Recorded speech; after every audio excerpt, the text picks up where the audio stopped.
Text is history. Welcome to the future. Apple's future. Kinda neat. The digital age was not born peacefully. It emerged from a bitter rivalry between two of the most influential minds the world has ever known. Bill Gates, the young computer prodigy, We have an operating system. and Steve Jobs, the charismatic innovator. Today, for the first time ever, I'd like Macintosh to speak for itself. Two brilliant thinkers, Tell you what, I'll let you invest your $1 million in our company. willing to do whatever it takes How's 50 grand sound? Sounds amazing. to go down in history We had a deal that you agreed to. as the man who would make the computer personal. If Apple goes down, you've got no one to fight. And change the world forever.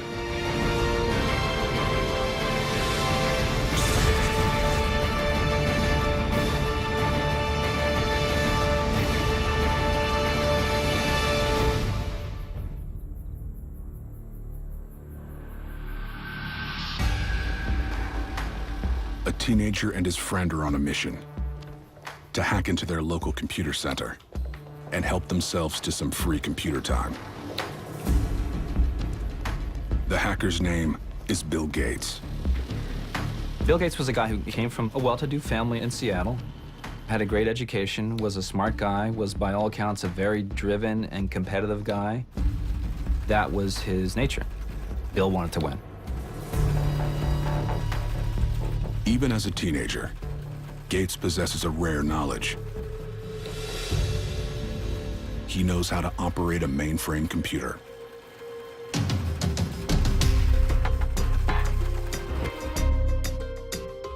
Mainframe computers were these huge computers that experts used, to crunch data.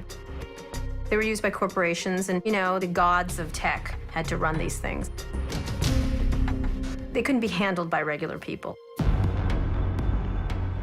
In 1974, the concept of the personal computer doesn't exist. Until a company in New Mexico introduces the first computer small enough to be used by the general public. It's called the Altair 8800. It was a proof of concept toy, in a way. I mean, it was a sophisticated toy. It was a direction, but it didn't do a whole lot. It didn't have a terminal, didn't have a keyboard, didn't have any of the things that we typically associate with a computer right now. Most importantly, there's no easy way to operate it.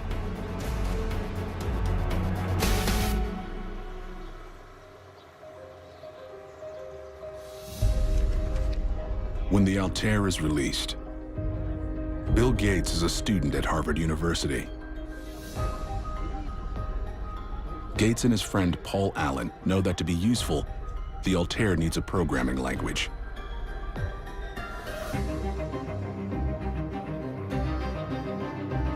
And they decide to give it one.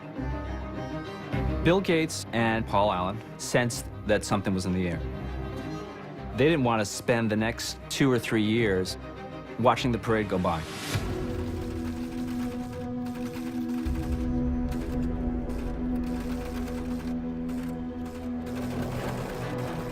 They use an early form of programming in which holes are punched into spools of paper in patterns that form commands.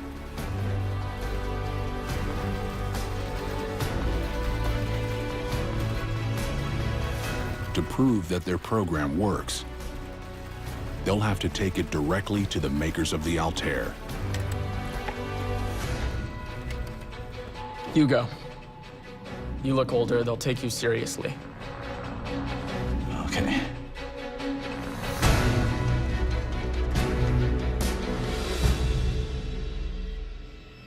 But Gates and Allen aren't the only ones determined to make computers easier to use.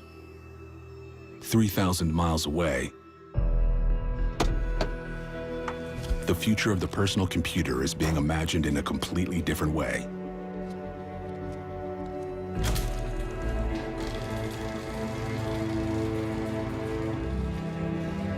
Steve Jobs is a college dropout who has just returned from a spiritual quest in India and has limited experience with computers. He was part of the hippie crowd, the whole drugs and all kinds of alternative lifestyles. He was not trained in computing.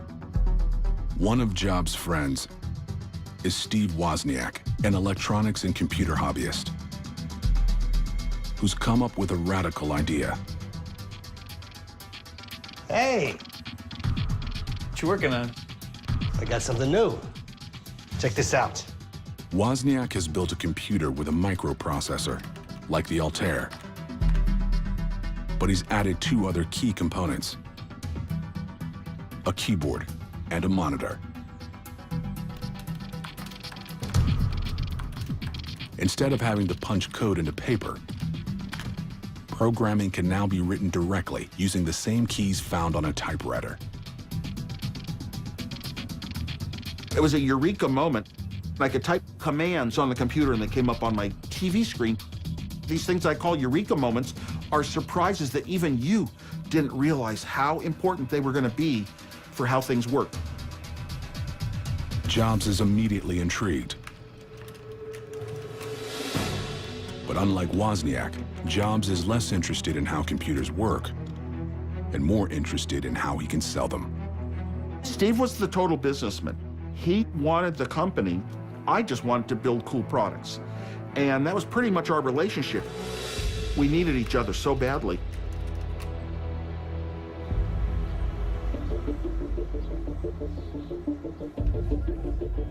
Bill Gates is waiting on word from his partner Paul Allen, who's demonstrating the software they created for the Altair. Okay, this is just a basic language we wrote, but let me type in a few commands and show you how it works.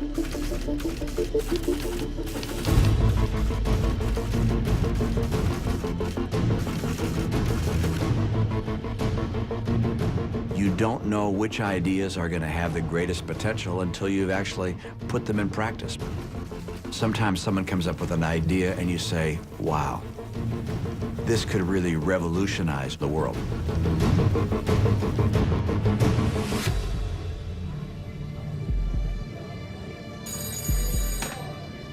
Paul?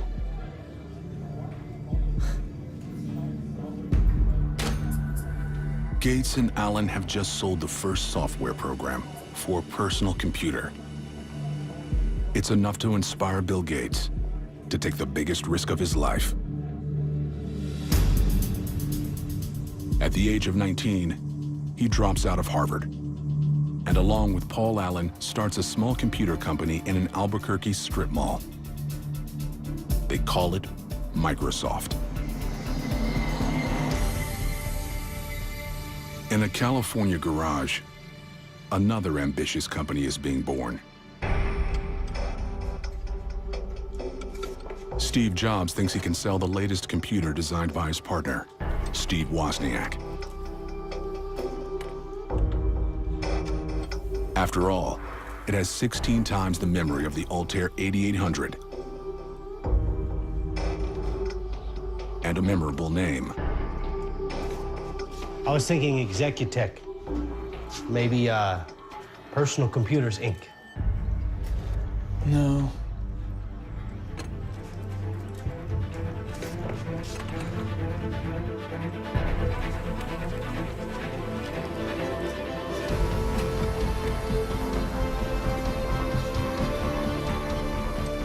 It was a brilliant name because it made people laugh. It was sort of a disjuncture a bit. Apple and computer. Those two words didn't go together, but it made you feel it was friendly. It took the edge off the word computer. But a clever name won't make it any easier to sell their creation.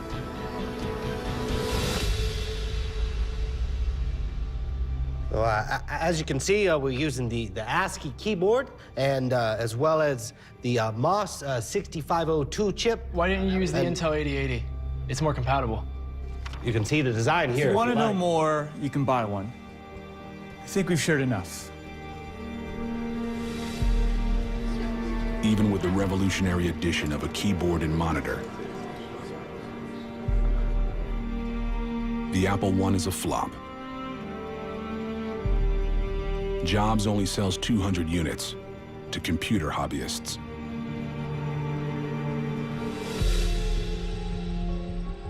But Jobs and Wozniak are not ready to quit.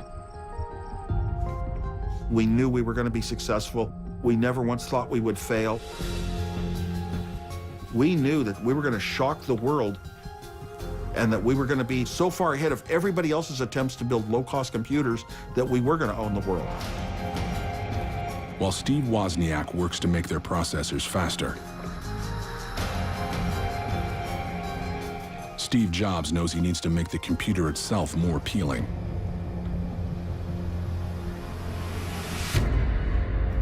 Not only to computer enthusiasts, but to everyone. He begins to imagine a fully contained machine,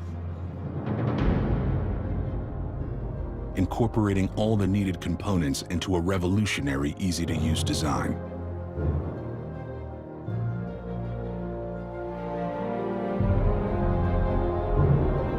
It was just a thing of beauty. Steve Jobs brought a whole different design and spiritual dimension to computing. He looked at the Zen of computing, and he was able to bring a sense of beauty to computing.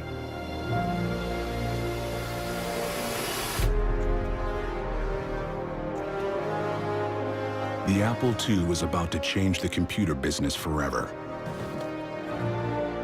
And one man is determined not to be left behind.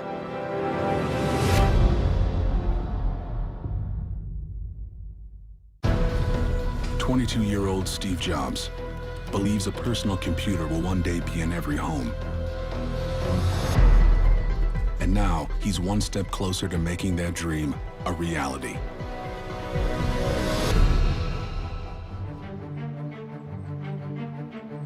In June 1977, the Apple II was released, and it's unlike anything the public has ever seen before.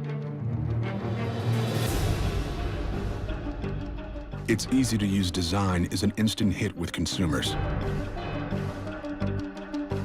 And within a year of its release, the company is bringing in $8 million in sales. We started selling right away. We were so advanced in the computer world.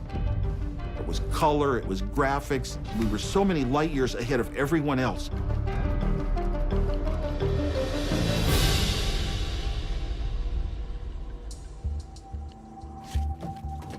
Apple has its first hit. But when Bill Gates gets a look at the computer, he sees a way to advance his own company, Microsoft.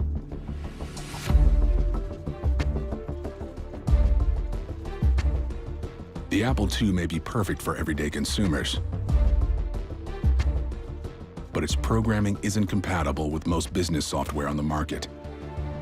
Gates knows if he can give it the ability to run business programs, he can cash in on Apple's success. Gates and his engineers spend months developing the Soft Card, a circuit board that plugs right into the Apple II, allowing it to run business software. But in order for Microsoft to benefit from its design, two of the greatest minds in the computer industry will have to meet face to face.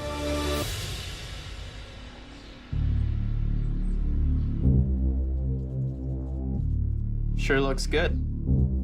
On the outside, it's what's inside that matters.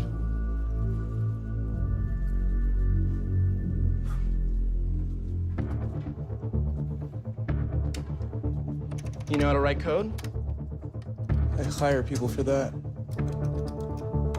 Steve Jobs and Bill Gates were like a binary star system. Starting in the 1970s, they orbit around each other. They each have a grand gravitational pull. Now you'll be able to run everything out there. Word processors, spreadsheets. Bill Gates has just given Steve Jobs a way to turn his popular home computer into a powerful business machine. It's a win for Apple and for Microsoft.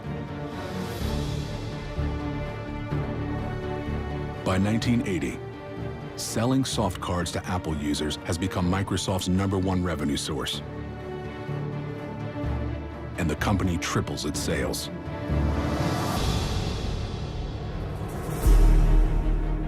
But Bill Gates is already looking past Steve Jobs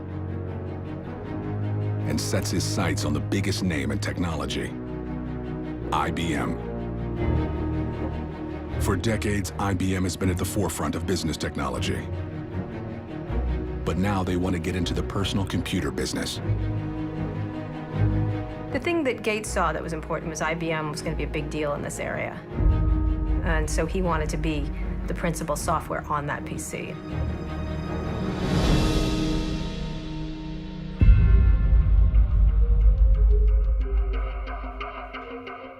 What we're really looking for is an operating system. An operating system? I thought you only needed programming languages. We could go with another vendor. I mean, we have an operating system.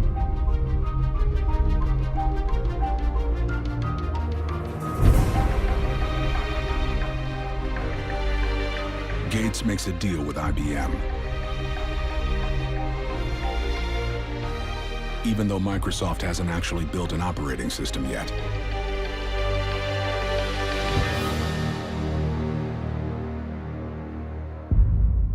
But Bill Gates knows where he can get one.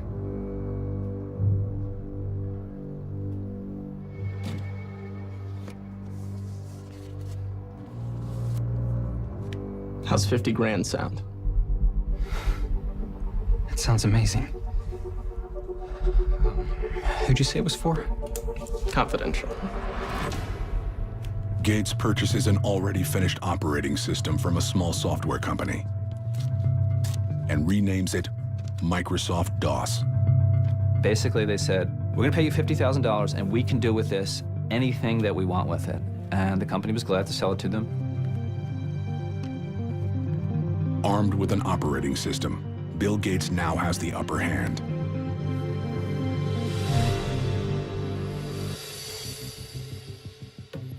So when he returns to IBM, he makes one non-negotiable demand. I'd like the right to sell it to third parties. Gates is making software, and software was king. And so Gates made the very shrewd idea of creating software that could be on any device. And I think IBM was not thinking of it in terms of where it was headed. Gates negotiates a non-exclusive license to IBM for Microsoft DOS.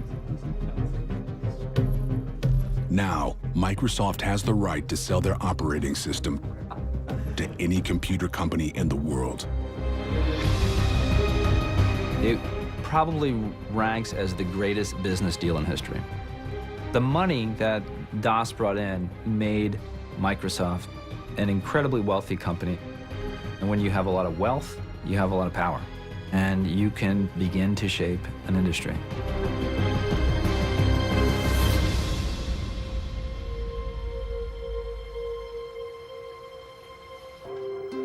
Steve Jobs has been watching from afar as Bill Gates dominates the computer business. Apple's response to the IBM PC was, derision.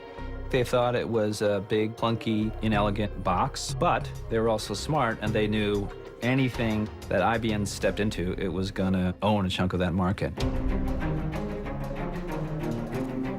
Jobs knows if he's going to keep Apple competitive, he needs a big idea. This guy, Jeff Raskin, suggested we go to Xerox PARC Center. He said, they have some things you should see. They're under wraps, they're kind of secretive.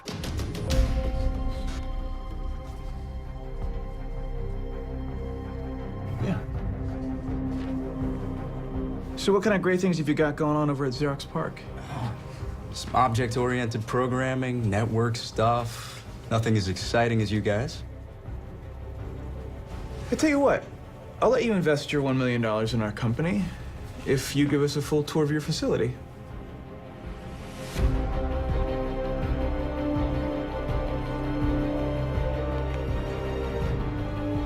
We can make that happen. Steve Jobs has no idea that what he's about to see will transform his life, his company, and the world.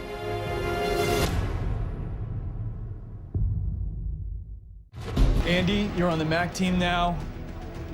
Burrell, you're also on the Mac team. And Mike, you're coming as well. Design meeting tomorrow morning, 8 a.m. Jobs makes one non-negotiable demand. Everyone on the team must be as passionate as he is. Steve Jobs, he had a certain vision. He was not particularly pleasant to deal with a good chunk of the time. Oh, this sucks.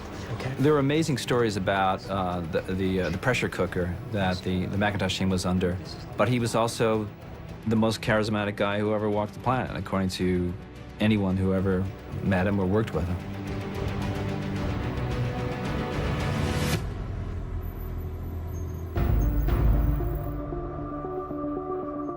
With building the Macintosh demanding all his attention, Jobs realizes he needs a proven business leader to run Apple. Steve needed somebody who could be a crisp manager and marketer. Because Steve was all over the place. He was not a great manager. In 1983, former Pepsi executive John Scully steps in as Apple's new CEO. Just as Jobs is nearing completion on the Macintosh. We're all set. All the top guys? Yep. All in for the Mac. Who'd you pick for software? Microsoft. You trust Gates? There's no one better. What he did for Apple II, insanely great.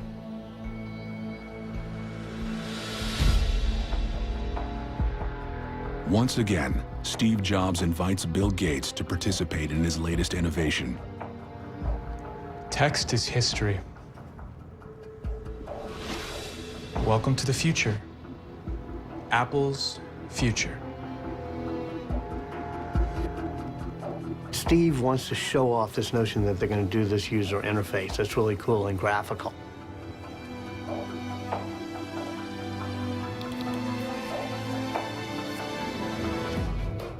And Gates thinks it's absolutely wonderful, and he's willing to write Microsoft software to be part of it.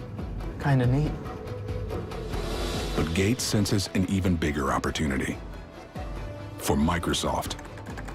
I think when Bill Gates saw the graphical user interface, I can't imagine he did anything but think, like, I got to run back and tell my guys about this, because this is the way you're going to interact with computers in the future.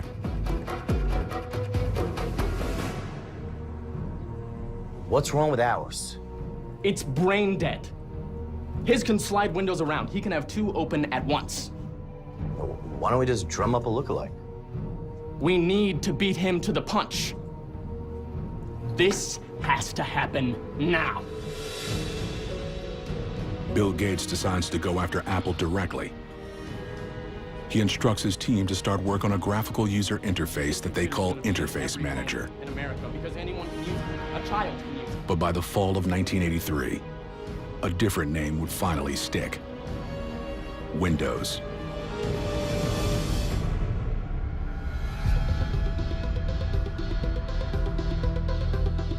When word of Microsoft Windows reaches Steve Jobs, he's only weeks away from releasing the Macintosh. The idea he's devoted the last 3 years of his life to.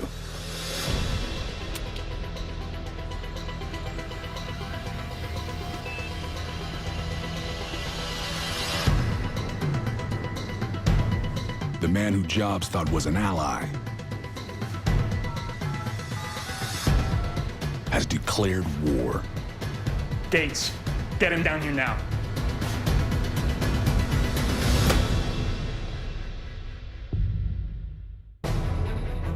Steve Jobs and Bill Gates are both staking their futures on the same revolutionary approach to software for the personal computer. But in the effort to get to market with it first, the one-time partners are now at war. Gates, get him down here now.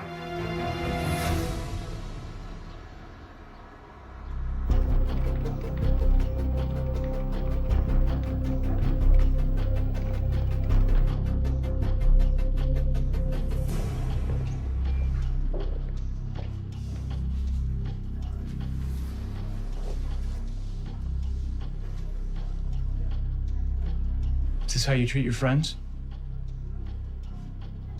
I trusted you. I brought you in on the Apple II. I brought you in on the Macintosh. We had a partnership. We had a deal that you agreed to. And you're stealing from us. You're killing us, and I'm not gonna stand for it. Bill Gates is a smart guy, and he's a smart businessman, and he recognized an opportunity. He wanted to create a great computer. He wanted to create a great company, a strong company. And you do whatever you have to do to get that. Windows is still 2 years away from being ready. But Bill Gates knows he needs to beat Jobs to the announcement.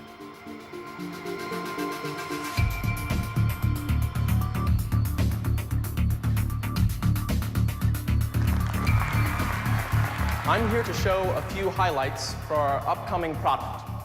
It sports a user-friendly graphical interface. Timing is such a factor in these things. So it's like, okay, let's start. Something from nothing. That's the spirit of Silicon Valley.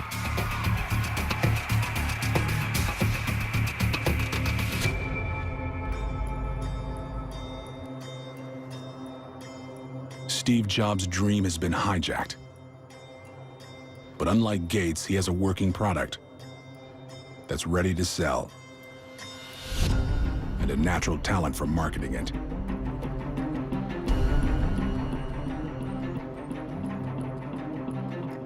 Many of us have been working on Macintosh for over 2 years now.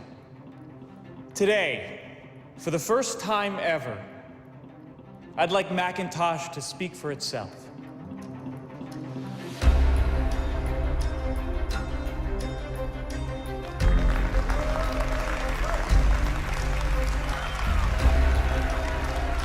Hello, I am Macintosh. It sure is great to get out of that bag. The Mac was the ultimate fusion of beauty with technology. The world's first truly beautiful machine. It looks like it's smiling at you. It looks friendly. That made Steve Jobs' heart sing.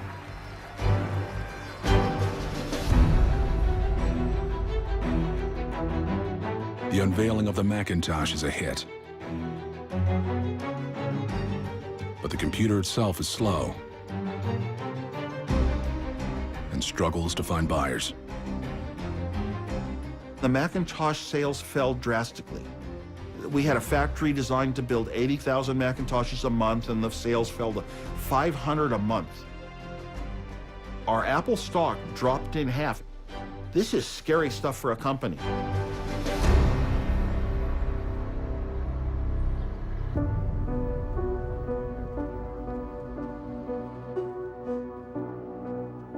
I got with the design department, and I think it's gonna be... Steve, there's no one who admires your brilliance and vision more than I do.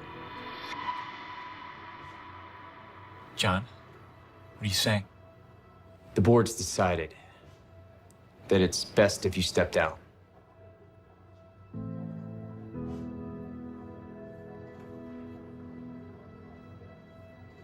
Steve Jobs had created a board of people who were all almost like father figures to him. And they're looking at the kid, Steve Jobs, who had become undisciplined, was spending too much money, was antagonizing people, and they finally vote to kick him out of the company he founded. Steve told me it was like a kick in the gut.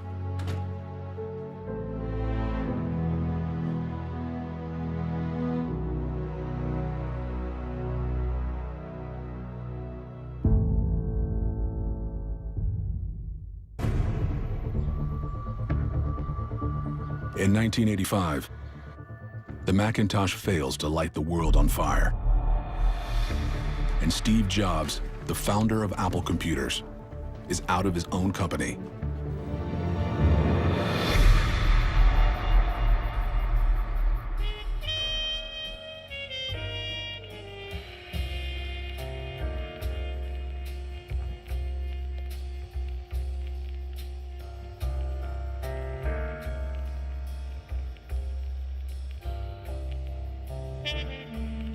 A man who once seemed an unstoppable pioneer has been cast aside.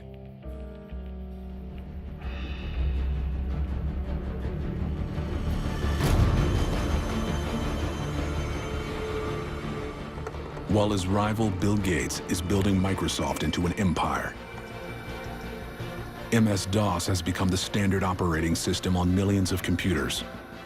And on November 20th, 1985, Bill Gates and Microsoft introduced Windows to the world.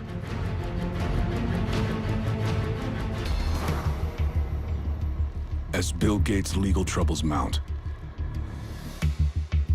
his competitor, Apple, is doing no better. Apple without Steve Jobs is not innovating.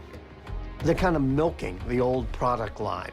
They don't even have a good new operating system. With Windows dominating the industry, Apple's share of the home computer market falls to 4%. And in 1996, the company loses $1 billion. Apple was struggling. Apple went through a series of CEOs that were treading water. You had, Scully, you had Gil Amelio, you had Spindler. Apple was within a month or two of going bankrupt.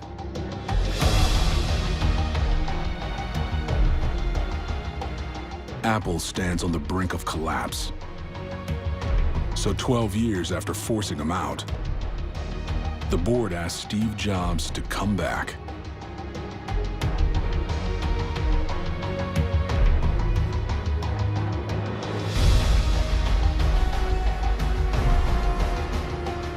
But before he can begin making Apple innovative again, Jobs knows he's going to need an infusion of cash, and fast.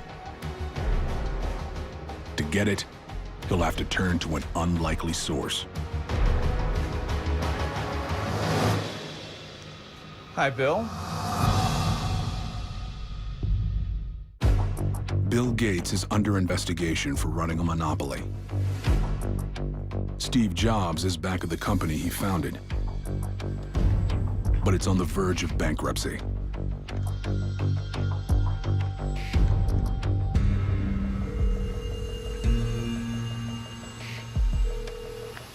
Hi, Bill. Steve? I hear you're making friends with the Justice Department? And you're back on board a sinking ship. If Apple goes down, you've got no one to fight. But if you keep us in the game, you can go on winning. Think about it. It didn't behoove Gates for Apple to go away at that stage of the game. If you have no competitor, then people say, you own all the market, and that's not a good thing. It's better to have a crippled competitor than no competitor at all.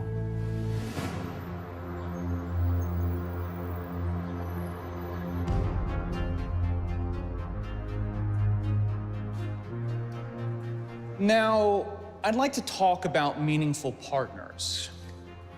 Apple lives in an ecosystem, and it needs help from other partners. And I happen to have a special guest with me today via satellite downlink, and if we can get him up on stage right now.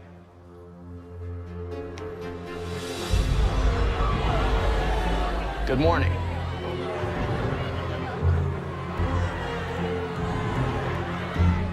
This was a remarkable moment when Steve Jobs brought Bill Gates up on the screen. The cult of Macintosh jeered and booed him. He was reviled as a monopolist, as a bully. They hated Windows, they hated PCs, and they hated Bill Gates.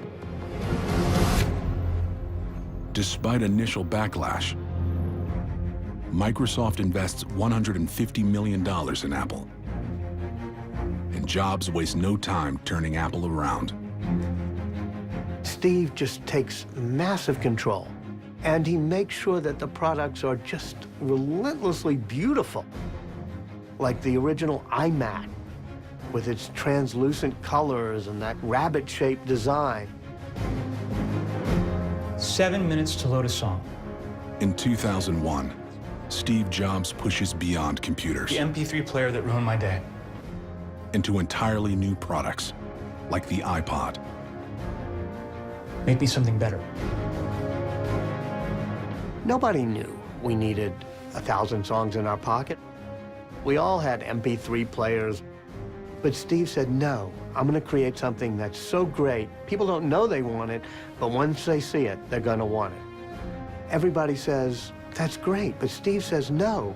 Somebody's going to be smart enough to put this on a telephone, and we'll be left out. So he comes up with the iPhone.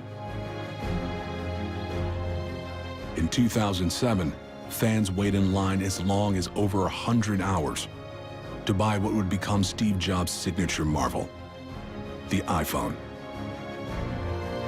And Apple is on its way to becoming one of the most profitable companies in the world. The concept that you could carry around and hold these supercomputers in your hands and do all kinds of things with them and interact with the world is a big idea. You had to pick one person who impacted technology more than anyone in this era. It would have to be Steve Jobs.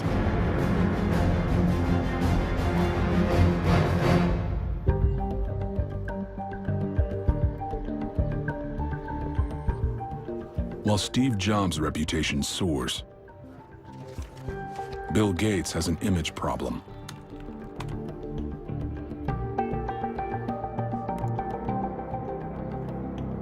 And if we can get him up on stage right now.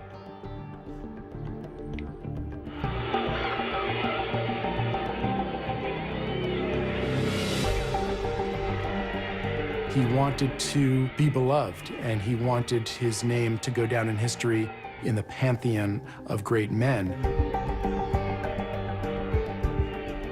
In an effort to redeem his legacy, Bill Gates, one of the wealthiest men in the world, turns to philanthropy. He was motivated to become a philanthropist, not only to make the world a better place, but to rehabilitate his image. The Bill and Melinda Gates Foundation becomes the largest private foundation in the world. Gates now is very compassionate and very wise, and has come around to the thinking that we all are on the same team. He's going to leave the world a better place.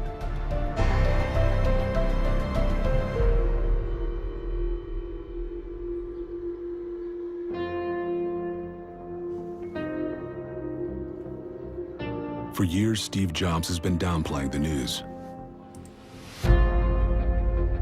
that he's suffering from pancreatic cancer.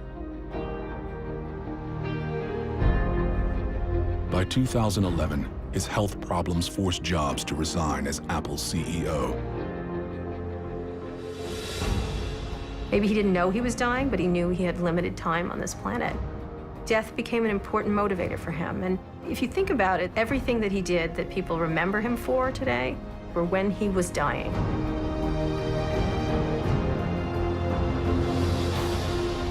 His death is mourned the world over by legions of fans as devoted to the man as they are to his machines.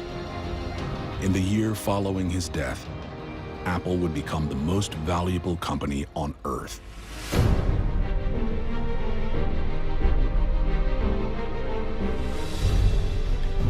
The relationship between Steve Jobs and Bill Gates was very complex. They were like brothers in a way. They were with each other every step of the way, sometimes rivals, sometimes friends. They were mean to each other, but eventually reconciled because they were the two pioneers that built the industry.